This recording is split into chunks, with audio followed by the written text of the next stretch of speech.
Next time you're walking by a piece of concrete, notice how your eye is attracted to the edges and to the joints, because the edge is a place where you can see if it's flat, and the joint is a place where you can see if it's straight. So there's a reason that in concrete accessory stores like this one, which is Concrete Builder Supply in Roseburg, Oregon, frankly the best concrete builder supply anywhere around the country, there's a reason that you've got a wall of jointers and edgers that is baffling and overwhelming in the varieties and the complexities. But luckily I've got my good friend Dustin Firch here with us to talk about which jointer, which slab, which application, which edger, and how to use it, just in case you've got any questions about this. So Dustin, I'm flying you in out of state, and we've got to try to find a store like this, good luck, and set up with what it is that you're going to have to buy to pull off, let's say, a 24 by 24 garage slab. It's got a 16-foot roll-up door on one side, a man door going out the back, and a man door going into the house. Okay. Joints and edges. What do you need to buy? Okay. So as we look at this wall, now keep in mind we got two big categories. We've got pole tools and we have hand tools. Okay, pole. Yeah, those are going to be the ones that are extending out. So just on the hand tools. Here again. And it's a 4-inch slab. It's a 4-inch slab. Okay, so this would be too narrow. So on a 4-inch slab, we need 20% depth. So it's going to be 3/4 to a 1 inch in depth. Depth of cut in the joint. Depth of cut. So we've got one here, that will work just fine. It gets down to the preference on the width of the joint. Now, if you're outside, a bigger joint cleans out easier. Oh, the on range. a garage slab, the dirt's going to collect more. So a narrower joint. So you want it narrower right there at the, okay. Yeah, which is why you're going to normally see saw cuts. Mm-hmm. Yeah, right? Yeah. Just because they're so narrow. So anyway, if you do end up going with poles, whatever the pole is, you have to have the hand tools that match one another.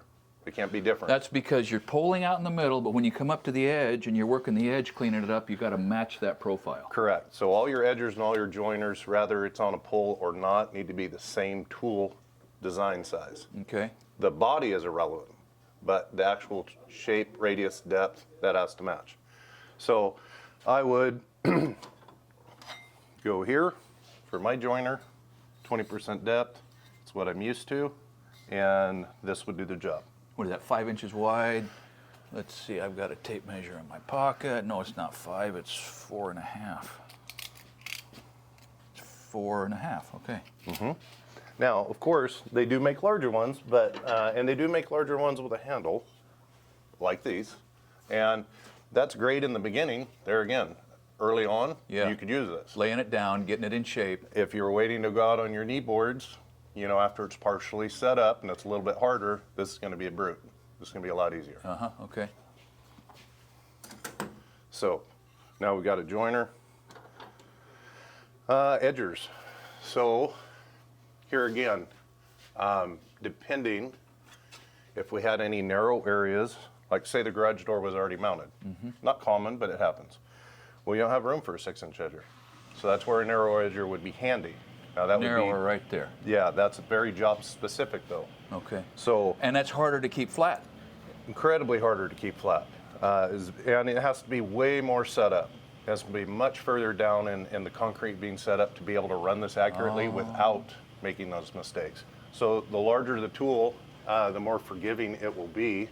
And then you're trying to match the radius on the edger to the approximate radius on the joiner just for appearance. For appearance reasons. Some guys distinctly make them stand out, immensely different, but there again, that's preference and aesthetics. Mm-hmm. I prefer to have them real close, So here again, a 6x6 is my preference. And what's that radius on that one? This is a 1/2 inch. Now, this is going to be more forgiving for a newer tradesman. Because it's bigger. Because it's bigger. Easier to see if you're flat. Yes, correct. I mean, you've got to really throw it out of line, to not be sealing it up correctly. I remember you taught me that when you're edging that, you should just be able to see the line of the straight edge as you're coming along. Correct. You keep track of that. If you're pushing that too deep or if you're not creating it, it's going to roll. Yeah, absolutely. If you're not leaving a line, that means you're rolling your edge. Mm-hmm. And if you're leaving a bold line, you're getting a reverse roll, which is enough to have water puddle there. Yeah. Right? Water won't make it off the edge because you put an invert. Right. So in the perfect world, you would have basically the equivalent of mechanical pencil lead laying behind you. That's how deep the line would be. Okay. Right? Okay, that's an important tip. Okay, just a faint but discernible line at the inside of your edger, you're doing it about right. Correct. Correct. And if you're rolling it into the point where, you know, you've got a windrow left behind, you know, that looks like a number 2 pencil, well, that's how much you've dug that edge down. Yeah. You know. Okay. So that's critical either way. This is the joiner and the edger that you're going to need to do this garage slab. We haven't talked about how you finish the whole thing, but we will probably in another video. But if that's what you need for a garage slab, a 4-inch garage slab with doors, why do we have this bewildering array of different joiners and edgers? What's the point? Okay, so you got a couple of different things. You have structural, right? Crack control. Right? Okay, So the joiner, the deeper joiner control the crack. yeah, that's going to be any of your stuff that's pretty much 3/4 of an inch or deeper, on up to this guy. And so that is removing the aggregate interlock and the top almost quarter of the slab to hopefully induce the crack in that location. See, that's a great phrase. Aggregate interlock. That's where the rocks are going by each other and providing a continuous strength across the slab that you interrupt by pushing those rocks apart. Right. So it's like filing a link on a chain. There you go. You didn't cut it, but you made a weak point in the hopes that when the stress increases, that's where it pops. Perfect. But you're still using an educated guess, concrete cracks. Yeah. Always, that's something you didn't expect. Yeah. So anyway, that's structural joints. Then beyond that, you start getting into ornamental. So Just design. yeah, you're getting into design. So here is what they would call a stair tread tool. Okay. And so when you run this guy on the outside edge of your stair treads, Where your toe lands. where your toe lands, for one, you got traction. For two, you've got a visual reference. There's something getting ready to change. That'll draw your eye. You know, so for safety reasons, even if we're walking and talking, Sure. all of a sudden Boom, we boom. see stripes. Well, yeah, it's because there's a step coming up. Okay. Right. And then it edges it. So the edge is not flaking off. You're not chewing up your ankle when you miss a step. Right, right. Kind of a 2-in-1. You know, clearly, this is a very unique one, right? What appears to be like top of curb. Top of curb. Okay. A 1/2-inch radius in the back or 3/8 or whatever that is, and a giant one. Right. Which now we're getting into specs on very particular projects. Okay. Right. But if you're doing a residential job, maybe you had this going along a planter or a mowing edge or something along those lines. But they're getting pretty specific. Okay, so that's a good description of the things to think about when we're thinking about joiners or seeing joints or detail strips in concrete. What's with all these edgers and the profiles and the materials? Explain these things to us. Okay. Well, there again, every one of these is the opposite of the shape you're trying to leave behind. Right? Yep. So every tool is a mirror image of what you want the concrete to look like in reverse. The negative in a of the sense, photograph. These are a moving mold, right?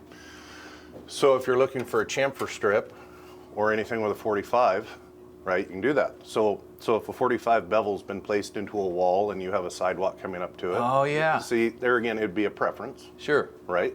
But that's how you would get there. If Without you were- going through the drill of putting the chamfer on the form. Correct. You just put that Correct. mold on it. Absolutely. If you're doing light pole bases, they're round, Oh, yeah, sonotubes. right? So that's why this is pre-built for exactly a 36-inch radius. Cool. So not going to work great on a 2-foot, right? So if you do a lot of sonotubes, you're need going an to own a assortment. 30, an 18, and a 12. Because obviously, the radius is much tighter. Look at that. Now there again, if you're not doing light pole basins, you're not going to have one or need it. Now, your normal radius, whatever that might be that you run on your job, that's your day in and your day out. On the edge. Yeah, minus a specialty, you know, situation. You're going to be a 3/8, a 1/2, a 3/4, you know, typically. So in our case, we're running a 1/2 inch. So we already covered a 6x6. Well, I'm also going to have one of these guys, Oh, yeah. right? There again, for very little details, where you can't get 6x6 Can't get in. anything you in can't there. get in there. So you can fake it with your margin trowels or different various tools, but they're never going to be as clean as a tool designed for it. You're also going to have a narrower one, there again, for fitting into places. Is that a different material? Yeah, that's stainless and the other. No, that's just carbon. Yep. All right. Spring steel. Yeah. And here again, now see, it's funny. Now they make these tools, right? When I started, none of these specialty tools were really made. So we would take an edger once it got a little wear and tear, and we would go in and cut them and file them and alter them. And now they've done really good with the production market. So here again, you can't fit a square. You couldn't get that edge in that last, inch and a half or If two. you're coming up to the inside corner of a wall line that's not 90, Correct. then you just can't get in. Correct. Boom. The tool Except stops with it. that. Uh-huh. Right.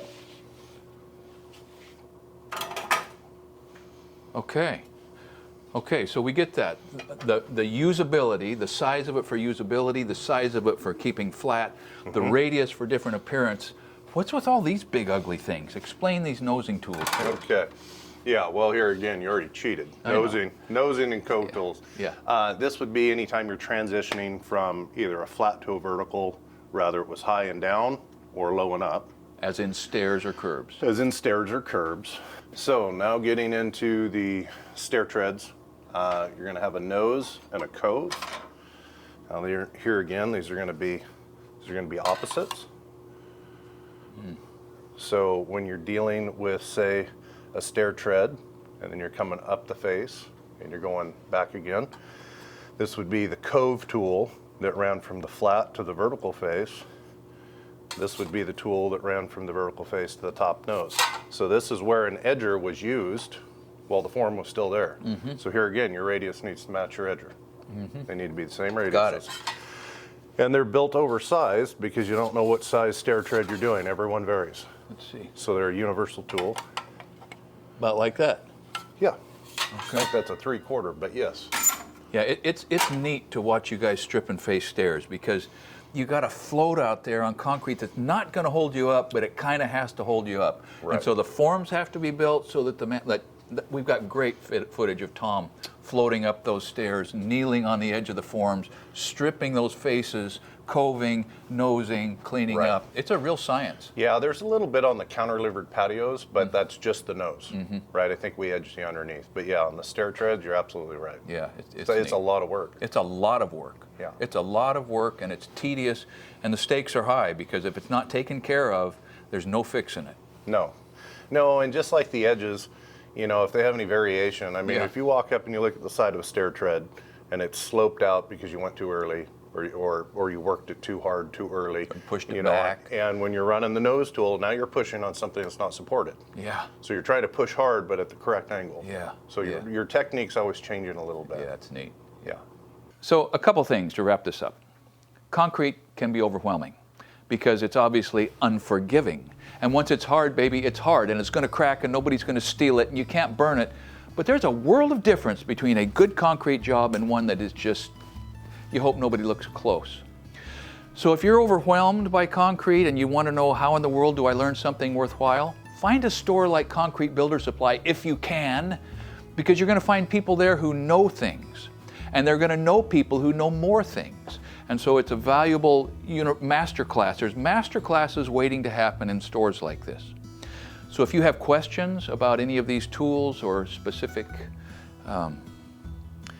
challenges you may have coming up with concrete, post them in the comments. There's lots of good information there. If you have suggestions for Dustin, like, Dustin, why don't you start your own YouTube channel? Post that. It'll give him a chuckle. And if you want to see Dustin and his crew working a lot on some pretty tricky pours, check out the other videos that we have on the channel. Thanks for watching Essential Craftsman, and keep up the good work.